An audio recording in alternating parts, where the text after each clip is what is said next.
ভাই জবান দিয়ে মানুষ চার প্রকারের কথা বলে। এক নম্বরে হলো কল্যাণকর কথা। কি কথা?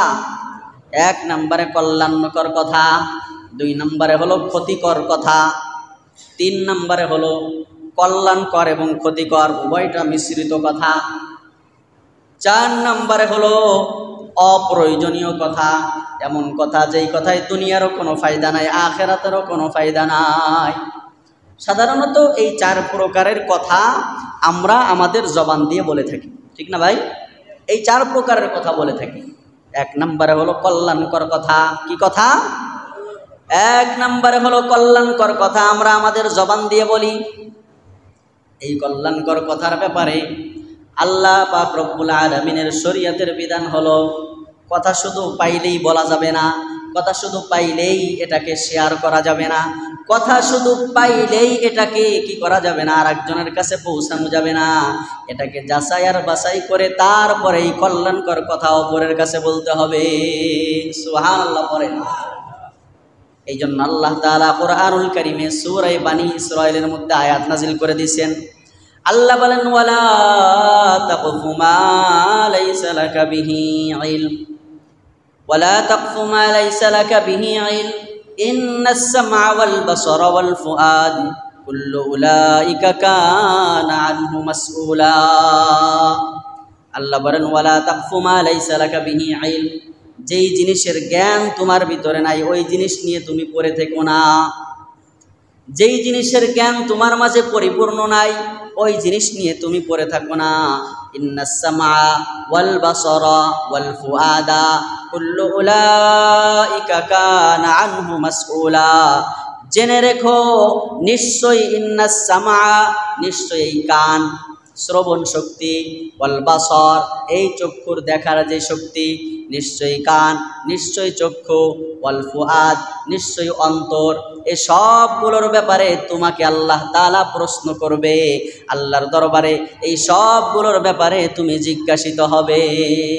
সুবহানাল্লাহ। এই জন্য শুধু ভালো কথা হইলেই ওইটারে ভালো একটা কথা শুনছি বাস এটাকে আর একজনের কাছে বলা যাবে না। ইমানদার ব্যক্তির আগে এটাকে যাচাই বাছাই করতে হবে। বর্তমানে ইন্টারনেটের যুগ, মিডিয়ার যুগ, সাংবাদিকতার পেশা অনেক মানুষ বর্তমানে করে। বর্তমান ঘরে ঘরে সাংবাদিক পাওয়া যায়, ঠিক না ভাই? আপনি আমিও সাংবাদিক, কারণ ফেসবুকের মাধ্যমে সংবাদ প্রচার করি। সংবাদ একটা পাইছি তো এটা আমি আমার আইডিতে প্রচার করা শুরু করে দেই। সংবাদ একটা পাইছি এটাকে আমি আমার টিকটকের মধ্যে প্রচার করে দেই। সংবাদ একটা পাইছি এটাকে আমি আমার ইনস্টাগ্রামের মধ্যে প্রচার করে দেই, টুইটারের মধ্যে লিখে দেই। এই যে সংবাদ শোনার সাথে সাথে ইমানদার কোনোদিন প্রচার করতে পারে না, এইটাকে আগে যাচাই আর বাছাই করতে হবে। আল্লাহ বলেন, ওয়ালা তাকফু মা লাইসা লাকা বিহি ইলম। ও বান্দা, ভালো একটা কথা শুনছো, ঠিক আছে, আগে এটা যাচাই বাছাই করো। আগে এটা কি করো? আল্লাহ সাংবাদিকতা শিখায়, আল্লাহর কোরআন সাংবাদিকতা শিখায়। কি শিখায় ভাই? সুবহানাল্লাহ কন্যা। সাংবাদিকতা শিখায়। কয় কিও সাংবাদিকতাও কি আল্লাহ শিখাইছে? হ্যাঁ শিখাইছে।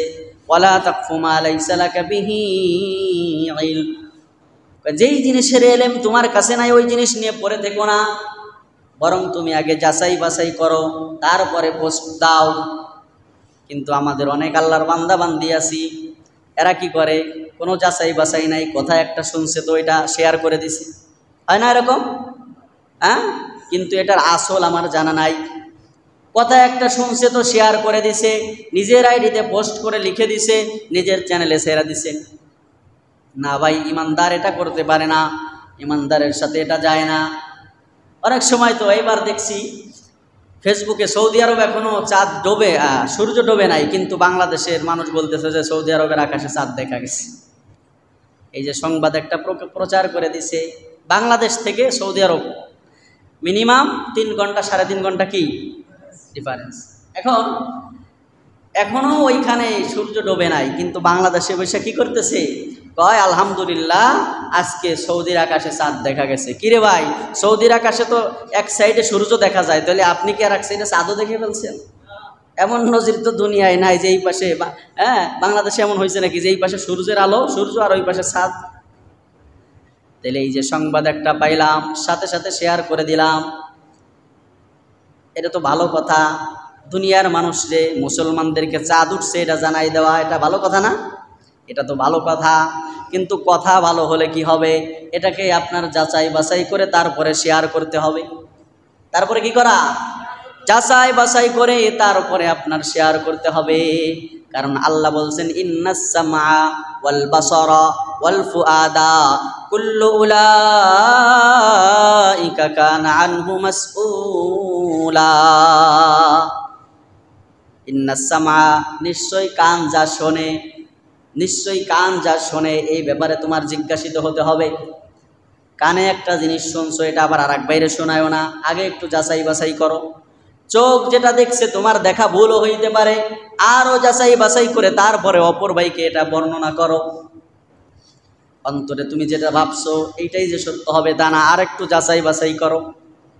এই জন্য কল্যাণকর কথা হইলেই এটাকে কি করা যাবে না, আগেই বলা যাবে না, আগেই শেয়ার করা যাবে না, আগেই লেখা যাবে না, আগে এটাকে যাচাই বাছাই করা। এটা হলো কল্যাণকর কথার শরীয়তের বিধান। এবার আসেন, বলছিলাম কথা কয় প্রকার? কন্যা ভাই, কয় প্রকার? কথা 4 প্রকার আমরা সাধারণত বলি। 1 নাম্বার কল্যাণকর গেল। তাহলে কল্যাণকর কথার বিধান কি বলেন না? যাচাই বাছাই করতে হবে। কি করতে হবে? যাচাই বাছাই করতে হবে। ছোট্ট একটা হাদিস বলি। আল্লাহর নবী বলেন, কাফা বিল মারই কাদিবা আই ইউহাদ্দিসা বিকুল্লি মা সামিআ।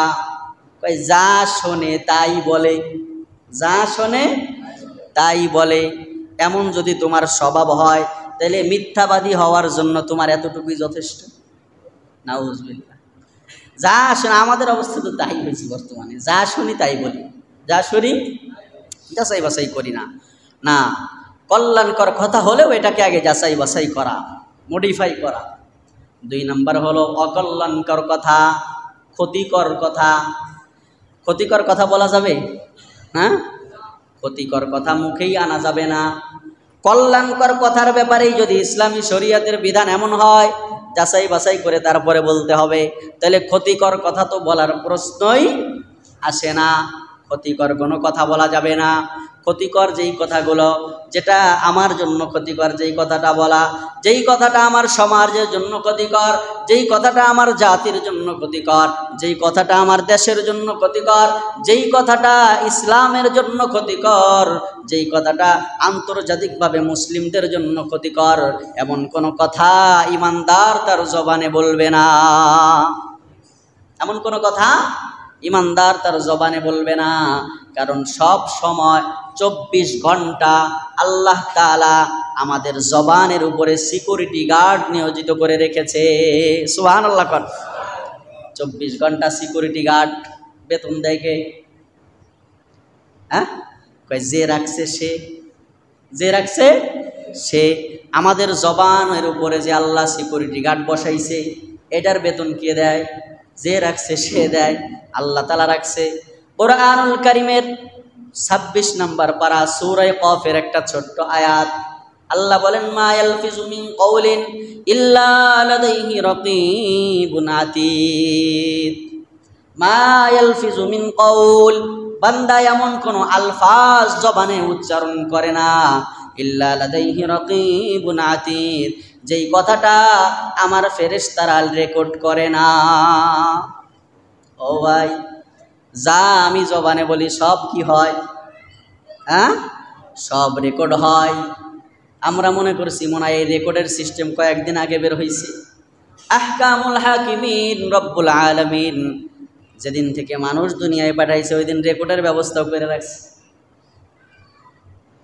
এই ফেরেশতারা মা ইয়ালফিজু মিন কওলিন ইল্লা লাদাইহি রাকীবুন আতীদ, যে কথায় আমি আর আপনি বলি সব কথাগুলো রেকর্ড করে রাখে, সব কথাগুলো নোট করে রাখে। এগুলো সব আল্লাহর দরবারে, আল্লাহর আদালতে পেশ করা হবে। এই জন্য ক্ষতিকর কোনো কথা ইমানদার বলবে না, ক্ষতিকর কথা বলা যাবে না। যেই কথায় কুফরি আছে ওই কথা বলা যাবে নাকি? যেই কথায় শিরিক আছে ওই কথা বলা যাবে? তাহলে এগুলো শেয়ারও করা যাবে না, এগুলো বলাও যাবে না। যেই কথায় গোনা আছে এটাও ক্ষতিকর, যেই কথায় শিরিক হয় এটা এই কথা ক্ষতিকর, যেই কথায় কুফুর এই কথা ক্ষতিকর, যেই কথার মধ্যে গুনাহ হয় এই কথাও ক্ষতিকর। তাহলে মিথ্যা কথা বলা এটা কি গুনাহ কি গুনাহ না? মিথ্যা কথা বলা যেহেতু গুনাহ তাহলে এটা ক্ষতিকর। গীবত করা এটা গুনাহ না গুনাহ না? গুনাহ। তাহলে গীবত করাটাও ক্ষতিকর। মিথ্যা কথা বলা এটা আমার জন্য ক্ষতিকর, কারণ আমি যদি মিথ্যা বলি তাহলে আমার গুনাহ হইতেছে। আমার কি হইতেছে? আমি যদি মিথ্যা বলি তাহলে আমার গুনাহ হইতেছে। আমি যদি গীবত করি 1 নম্বর আমার গুনাহ হইতেছে, 2 নম্বরে ওই ভাইয়ের যার গীবত করতেছি তার আত্মসম্মান মান মর্যাদা নষ্ট হইতেছে। এই জন্য এইটা ক্ষতিকর, এই কথাগুলো বলা যাবে না। চগলখড়ি করা, চগলখড়ি বুঝেন ভাই?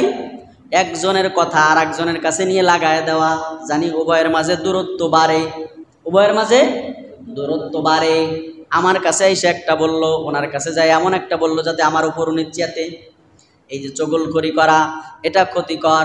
1 নম্বরে আমার আমল নামায় গুনাহ হইল, 2 নম্বরে ভাই ভাইয়ের মধ্যে দূরত্ব সৃষ্টি হলো।